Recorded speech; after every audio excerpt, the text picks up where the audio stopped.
Welcome to Save Your Money, Save Your Teeth. It's time again for the podcast where curiosity meets dentistry straight from the experts.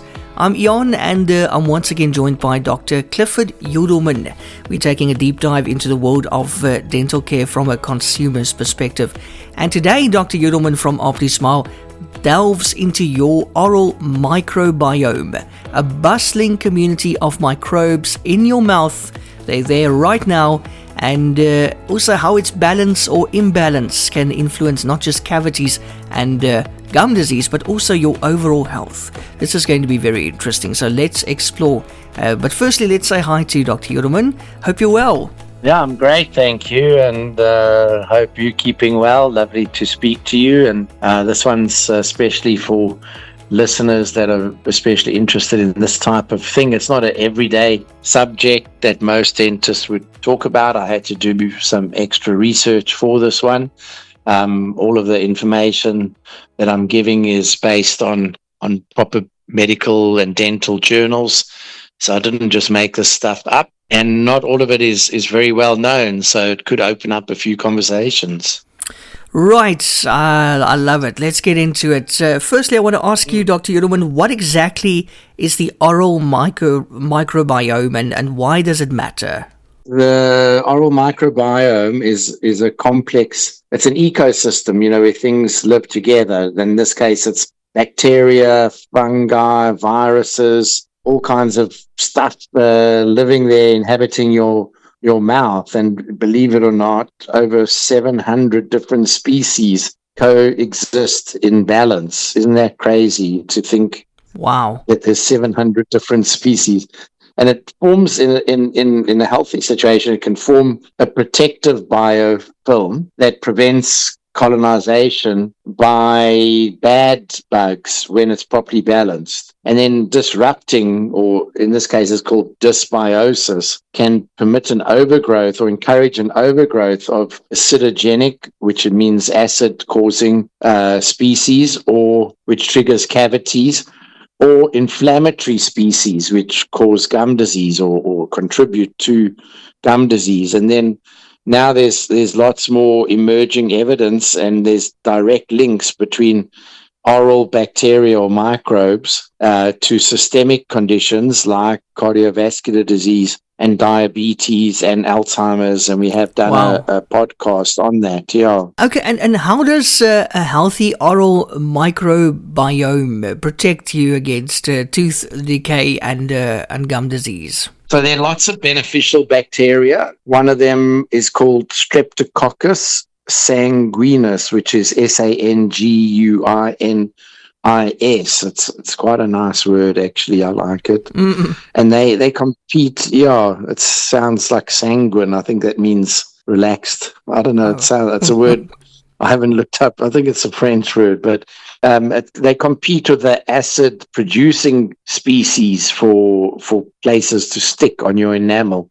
So those are the good bugs. They're the ones you've got in your mouth when you don't, drink too much Coca-Cola or eat too many sweets. And then the commensal microbes, those are the ones that sort of all live together. They produce alkaline compounds like ammonia from your diet, and they buffer acids. Like your own saliva and your own bacteria in your mouth can help to keep your mouth healthy. Over millions of years, they've all evolved to be there. They're meant to be there. And a balanced biofilm stimulates your own immune defenses and helps your gums to be healthy. And lastly, there's salivary enzymes and antimicrobial peptides in your saliva that work together with these bacteria to stop the bad bugs from causing problems. So they're all there for a reason. And which factors can actually disrupt that balance inside your mouth? Yeah, so that's what I was alluding to earlier. So if you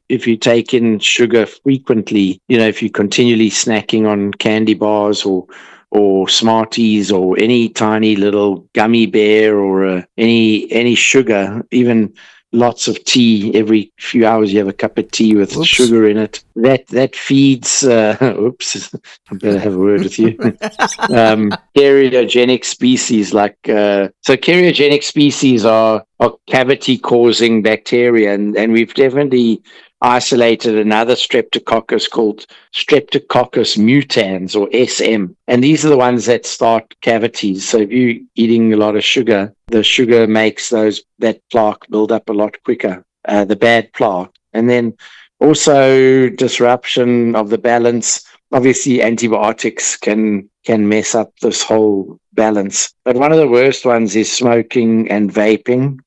Changes your pH and your oxygen levels. And that they've shown shifts your microbial populations, the type of bacteria in your mouth, makes them go more towards the pathogenic, or the bad ones, the ones that cause disease. Pathogenic means disease causing. And then, of course, the one thing we haven't mentioned yet is poor oral hygiene, which lets the biofilm mature where it becomes too, it should be kept fresh. These bacteria keep reproducing.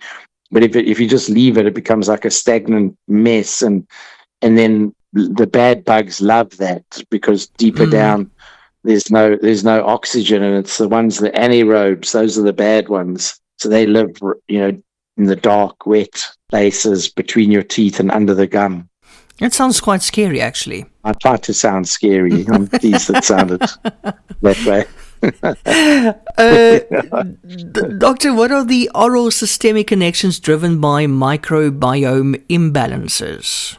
Periodontal pathogens, or the bacteria that cause gum disease. There's a nice name coming for you here. It's Porphyromonas gingivalis. So Porphyromonas, Porphyromonas gingivalis, which is sort of your gums are called your gingiva.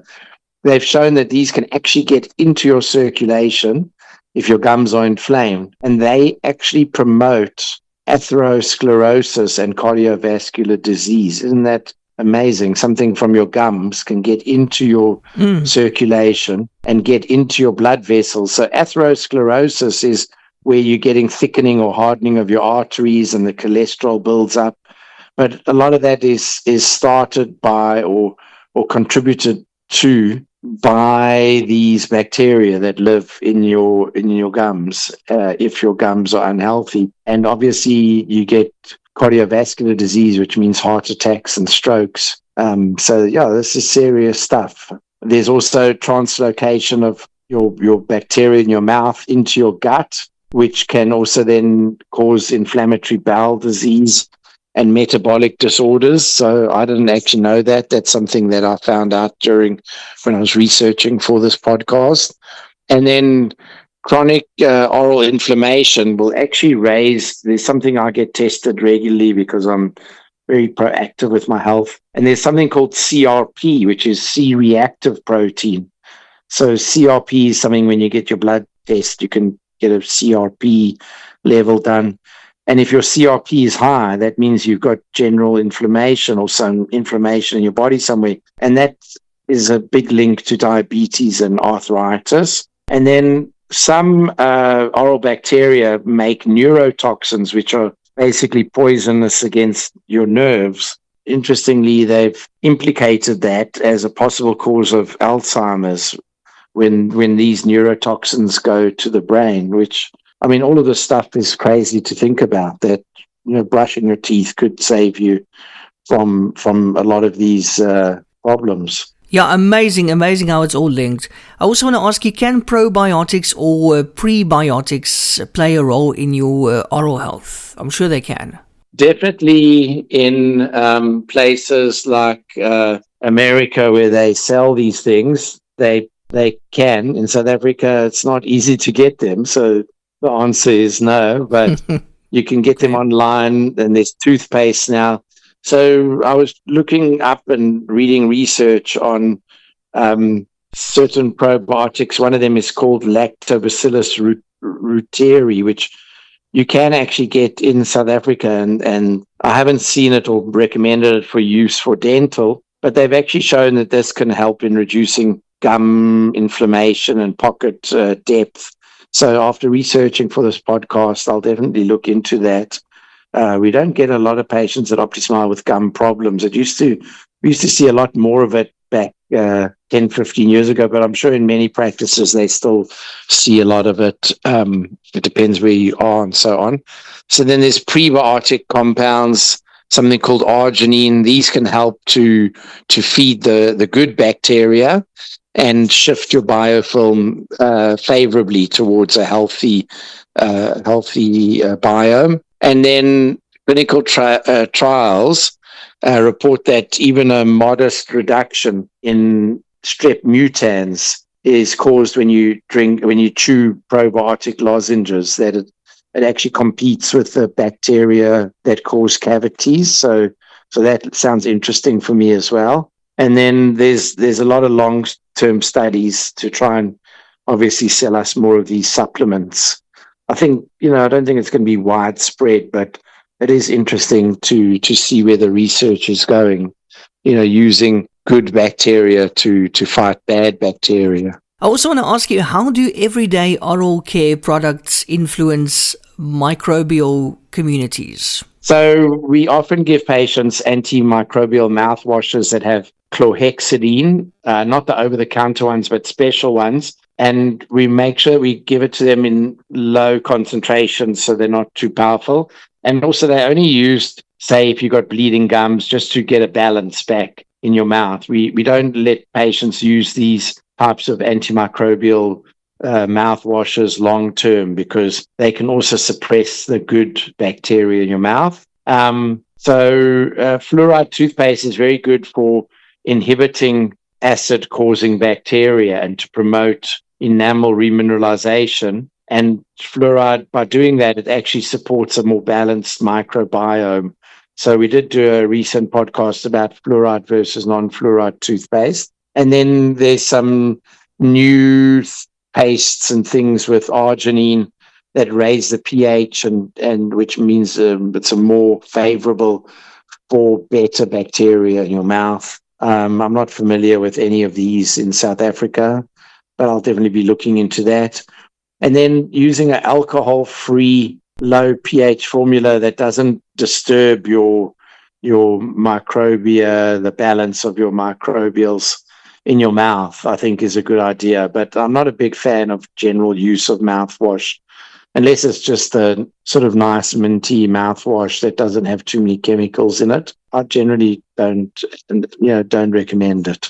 Okay, and what clinical tests assess a patient's oral microbiome status, doctor? So you can get all these DNA-based saliva tests and measure the bacteria, and some dentists that get into this are well known for it, and obviously the patients that are keen on that approach will find these dentists. Everyday dentists, I don't think, do much of this testing. I don't want to say anything good or bad about it. I have gone through a whole, when I was in Australia, I did a lot of saliva testing.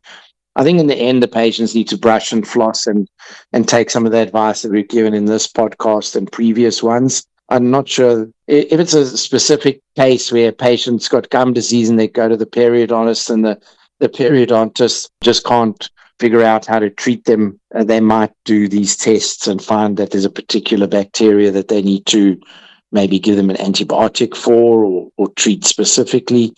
I'm sure in the future there'll be a lot of new treatments with genetic engineering and all of that. These profiles can be very expensive, and as I say, I'm not sure that it's for everyday use. You can culture patients, microbiome and monitor for yeast overgrowth. Again, I think in my practice it would be overkill, but these things are available. And the other thing is, you always have to interpret this along with the clinical signs. You can't just go in somewhere and someone tests your plaque and waves a magic wand or gives you a tablet to chew or a mouthwash to rinse with, and then, you can avoid going to the dentist for the rest of your life. I know it does sound like a nice idea, but I think we're a little bit away from that type of stuff. And diet? How can your diet support a healthy oral microbiome? Yeah, now we're talking. That's a much better route to go. because this also helps your general health. So eating high fiber fruits and vegetables, eating carrots, celery, apples, that stimulates your saliva, and you get mechanical disruption of the actual coarseness of the celery or the apple or the carrot. It actually helps to stir things up in your mouth. It's very good to keep your microbiome healthy. Eating yogurt has been shown to be very good, and things like that. And all of these fermented foods now, kombucha and all this sauerkraut. A lot of them you've got to be careful. The pH is quite low, and they can cause sensitivity and irritation. But when they've taken with meals and you don't overdo it, I think that's a good idea. And then, funnily enough, green tea has been shown to be very helpful for certain bacteria. And then limiting sugars and frequent snacking, then you starve those bacteria that cause cavities. They really love sugar. Limit free sugars, very frequent snacking. That will starve the bacteria that cause cavities. And Dr. Yudelman, which emerging therapies target the microbiome for disease prevention? So I did some research on this. There's sprays that they're looking to they're in clinical trials, so they're not marketing them yet, but they basically, you'll just spray this on your mouth and it will explode the cavity causing bacteria. There's things down the pipeline with peptides and antimicrobials that will target the bad bacteria without disturbing the good ones. They're talking about probiotic varnishes that we can paint on your teeth. Obviously, some dentists don't have much else to do. This sounds like a lot of fun. I'm looking forward to maybe using them in the next 5-10 years. And the last one is microbiome modulation via mouthwash formulas. They're making up these mouthwashes that have prebiotics and enzymes. So that's something else to look forward to in the future. And then finally, what is your simplest daily habit to nurture a balanced oral microbiome? So brush twice a day with a fluoride toothpaste. You can chew sugar-free gum with xylitol. That's supposed to be good for keeping away the cavity-causing bacteria. I think just follow some of the other tips of the commonly available things that are available over the counter now, and always check with your own dentist, and don't spend too much money on some of these products that are still being researched, because they haven't been proven as far as I can tell. Dr. Yudelman, thank you so much once again for another very insightful podcast. We really appreciate you joining us and sharing your knowledge with us. Pleasure. Thank you for having me on again. Thanks to our listeners also for tuning in. Remember, while we strive to provide valuable insights, always consult with your own dental professional for advice tailored to your personal health. Don't forget to subscribe for more enlightening discussions, and join us again next week for more discussions. Until next time, keep your mouth and your health in perfect balance.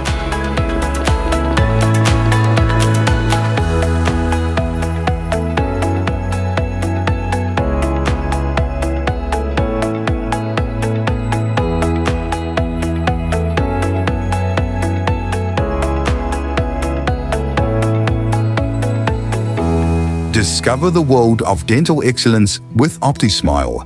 Join us for a weekly podcast featuring Dr. Clifford Yudelman, a seasoned expert with 40 years of dental experience across 4 continents. Gain unique insights and expert dental advice by visiting optismile.co.za for articles that illuminate the path to optimal oral health. If you're seeking unparalleled dental care in Cape Town, get in touch with OptiSmile or book directly online on optismile.co.za. OptiSmile, where global expertise meets local care.